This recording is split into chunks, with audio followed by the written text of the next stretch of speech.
Le président sénégalais Macky Sall, aussi président en exercice de l'Union africaine, porte la voix de l'Afrique en Russie.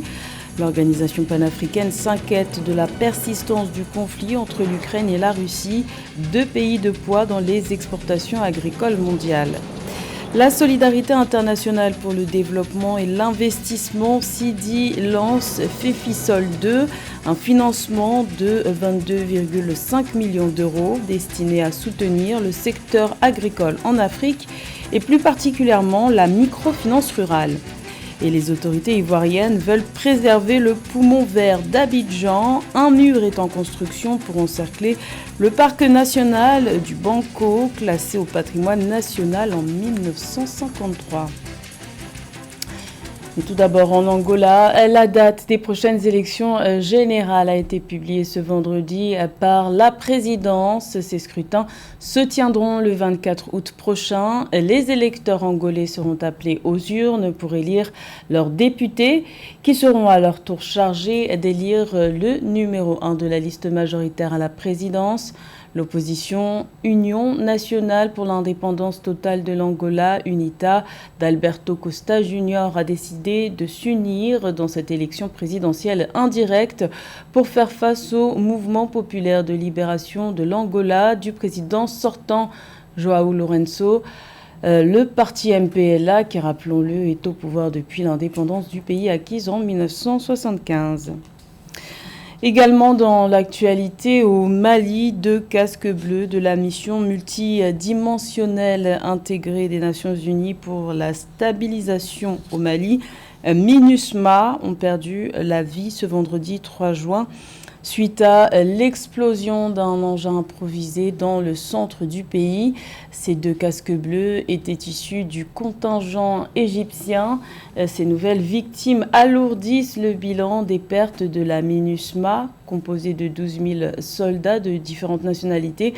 Cette mission onusienne est désormais la plus meurtrière au monde, avec 174 soldats tués depuis 2013. Le président sénégalais Macky Sall, aussi président en exercice de l'Union africaine, a rencontré son homologue russe Vladimir Poutine ce vendredi à Sotchi.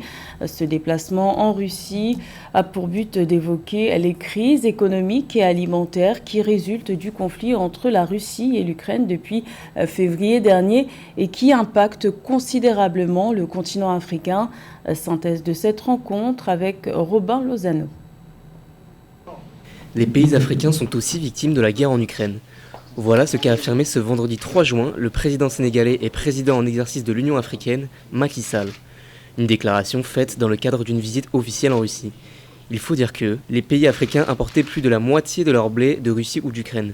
Depuis, le continent fait face à une grande pénurie, en partie à cause de l'embargo sur les céréales qu'a imposé le gouvernement russe aux Ukrainiens. Le président de l'Union africaine craint également que de nouvelles sanctions européennes viennent aggraver la situation alimentaire. Je suis venu vous voir pour demander de prendre conscience que nos pays, même s'ils sont éloignés du théâtre, sont des victimes de cette crise au plan économique. J'ai parlé au Conseil européen le mardi. En leur disant, oui, vous dites, il y a la guerre, la crise, mais il y a aussi les sanctions. Et il faut que nous travaillions ensemble sur les 2 registres pour que tout ce qui concerne déjà le volet alimentaire, céréales, engrais, soit vraiment hors de sanctions. Travailler ensemble, c'est en effet la ligne directrice qui régit les relations entre la Russie et l'Afrique depuis plusieurs années. Depuis l'annexion de la Crimée en 2014, le président russe Vladimir Poutine et son administration ont multiplié leurs efforts pour intensifier dans différents domaines, notamment militaires et économiques, les relations russo-africaines. Nous pensons avoir de très bonnes relations avec l'Afrique en général et ses nations individuelles. Je dirais même des relations amicales sans exagération. L'Afrique dans son ensemble a un énorme potentiel et sur cette base nous continuerons à développer nos relations avec l'Afrique et ses nations individuelles. Et c'est dans cette dynamique que le président Poutine se dit prêt à faciliter le transit de céréales, à condition que l'Europe lève l'arsenal de sanctions et procède au déminage des ports ukrainiens. 75% de la population d'Afrique subsaharienne est impliquée directement ou indirectement dans l'agriculture, ce qui démontre l'importance de ce secteur qui peine pourtant à être financé dans les ruralités. C'est pour cette raison que la Solidarité internationale pour le développement et l'investissement, SIDI, a lancé le projet FEFISOL 2, un financement de 22,5 millions d'euros dédié à la microfinance rurale. Plus de détails avec Samantha Saberou-Saboubanga. La Solidarité internationale pour le développement et l'investissement SIDI a lancé un nouveau fonds dénommé FEFISOL 2 dédié au financement de la microfinance rurale et des petites exploitations agricoles familiales en Afrique. Il s'agit de 22,5 millions d'euros assortis d'une enveloppe d'accompagnement technique d'1 million d'euros. L'information émane du site officiel de l'ONG publié le 1er juin 2022. La microfinance, c'est quelque chose de très important pour l'Afrique, notamment en milieu rural. Et je pense qu'on ne peut que louer la démarche de l'ONG SIDI.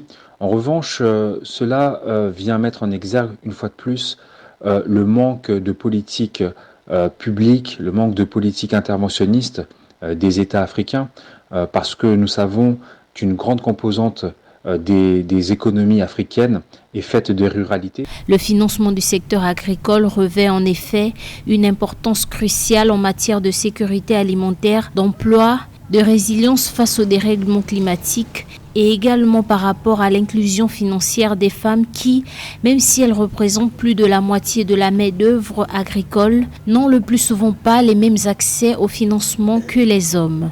Comme ces financements qui sont déployés, que ce soit par des organismes financiers, que ce soit également par des ONG, cela manque toujours de communication sur les outils qui vont être mis en place, sur le rendement finalement de ces investissements. Combien de ménages africains vont pouvoir développer finalement un statut d'agriculteur, qui vont pouvoir sortir de la pauvreté. On n'a jamais finalement une corrélation entre les moyens qui sont déployés et les objectifs et les résultats visés.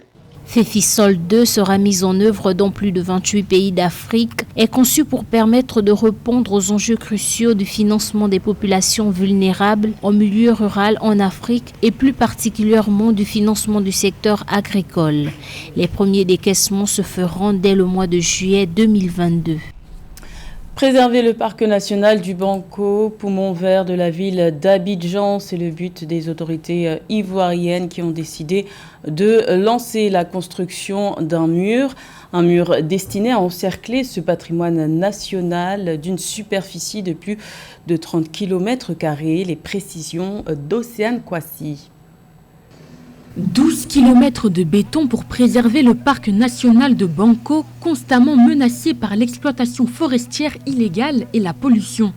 Pour contrer ces fléaux, le gouvernement ivoirien a récemment lancé la construction de ce mur censé protéger le parc des nuisances humaines. À la réalité, c'est 12 km de clôture qui sont réalisés, mais le périmètre c'est 24. Vous pouvez le constater, si c'est à partir de l'autoroute, il n'y aura pas de clôture à ce niveau-là parce qu'il n'y a pas de problème majeur. Mais par contre, les parties qui sont contiguës à Andokwa et Andokwa Kouté ont besoin de clôture parce qu'il y a des grignotements de limites. Les uns les autres ont tendance à grignoter ces limites, à morceler pour en faire des lots urbains. En marge de son attractivité touristique, le parc de Banco fait partie des dommages collatéraux de la croissance rapide de la capitale ivoirienne. Selon les fonctionnaires d'Abidjan, les résidents locaux seraient à l'origine de l'accumulation de déchets et de la déforestation permettant la construction illégale de biens immobiliers. Une situation qui préoccupe aussi bien les autorités que les communautés villageoises résidant autour du parc. C'est une question de préserver cette forêt. Voilà. C'est surtout la préservation de cette forêt, parce qu'il ne faudrait pas qu'on puisse la perdre. Et nous sommes en quelque sorte comme des gardiens ici. Il faudrait que nous-mêmes nous veillions dessus pour ne pas que quiconque vienne faire n'importe quoi. Voilà. Parce que nous sommes bien placés. Nous sommes bien placés pour pouvoir regarder. Parce que de là, quand vous regardez tout juste en face, on n'a pas besoin de faire clôture. Nous sommes déjà la clôture. Ça n'a rien à voir avec ce que je suis sur la route de, comment on appelle ça, de la Maca où ils ont fait la clôture. Or ici, tout le village, parce que le village fait 6 km de long. Donc nous avons tout ce temps-là. veiller dessus. S'étendant sur plus de 34 km² à l'ouest d'Abidjan, le parc de Banco s'est vu décerner le titre du deuxième plus grand parc urbain au monde, derrière le parc Tijuca à Rio de Janeiro. Considéré comme un havre de paix pour sa faune et sa flore, le parc devrait bénéficier de fonds monétaires. Le président ivoirien Alassane Ouattara a annoncé le déblocage de 1,5 million de dollars pour un projet de rétablissement des forêts qui se déroulera sur 5 ans. Connaissez-vous le métaverse, contraction des mots méta et univers? Il s'agit d'un espace virtuel dans lequel des personnes peuvent interagir entre elles et avec des objets numériques. Ce monde imaginaire est de plus en plus prisé par les artistes. C'est notamment le cas en Afrique du Sud où une entreprise aide les peintres à vendre leurs œuvres sur le marché numérique. Plus de détails avec Robin Lozano. Un nouveau monde à la portée des artistes du XXIe siècle. Ce monde virtuel, aussi appelé Metaverse, représenterait le futur d'Internet selon les piliers du web que sont Meta et Microsoft. Fatuani Mukeli, jeune peintre basé à Johannesburg, affirme avoir déjà gagné des milliers de dollars en vendant ses œuvres sur le marché virtuel. Une opportunité pour lui, comme pour d'autres artistes sud-africains, de vivre de leur art. Il y a un monde virtuel aujourd'hui. Les gens y achètent des propriétés et vos œuvres peuvent être sur leur mur. Les acheteurs reçoivent les toiles achetées physiquement et sous forme de NFT sécurisées grâce à la blockchain, une technologie de stockage de données certifiée inviolable. Le caractère polluant de cette technologie est souvent pointé du doigt, mais Fatuani vend ses œuvres via une alternative écologique surnommée The Tree. Le cofondateur de ce marché en ligne, Dan Portal, affirme que l'impact environnemental de The Tree est moindre comparé aux blockchains les plus populaires. Là où une blockchain comme Ethereum utilise une grande puissance de calcul en traitant les données transaction par transaction, cette blockchain que nous utilisons, appelée Polygon, utilise une fraction minime de cette puissance en traitant de nombreuses transactions à la fois au lieu d'une seule. Le marché des NFT qui a explosé en 2021 continue de se développer et pourrait donc représenter une part encore plus significative du commerce d'œuvres d'art dans les années à venir. Il devra cependant se plier à plus d'alternatives écologiques comme celle proposée par la société sud-africaine The Tree s'il veut s'inscrire dans une logique de développement durable. Soutenir l'essor du tennis au Sénégal, c'est la raison du partenariat signé le 2 juin 2022 entre la Fédération sénégalaise et la Fédération française de tennis. Cet accord signé à Paris, en France, en marge du tournoi de tennis sur terre battue Roland-Garros, a pour but de préparer ensemble les Jeux olympiques et paralympiques de Paris 2024 ainsi que les Jeux olympiques de la jeunesse de Dakar 2026. Mais aussi d'assurer un échange d'expertise entre les deux fédérations. Écoutons à ce propos le président de la Fédération sénégalaise de tennis, Issa Mboup, au micro de José Douglas. Il s'agit simplement de... D'abord, je vous ai parlé de l'académie.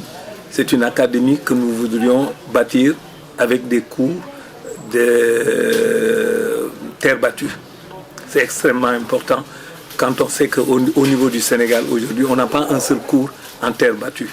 Tous nos cours sont en dur. Il y avait eu dans le passé, moi j'étais à l'époque président du comité de développement de l'Afrique, il y avait eu le centre de formation qui était au Sénégal. Mais dans ce centre de formation, les joueurs que nous formions exerçaient sur du dur et à chaque fois qu'ils sortaient pour des compétitions, ils se faisaient battre au premier tour. Simplement parce qu'eux s'entraînaient sur du dur et allaient après compétir sur de la terre battue. C'est-à-dire qu'ils trouvaient en face d'eux des adversaires dont la terre battue était la terre de prédilection. Donc on a dit qu'il faut corriger cet aspect et c'est pourquoi nous avons dit qu'il faut aller vers la terre battue. C'était le journal de la rédaction. Merci de l'avoir suivi. L'information continue sur Africa 24.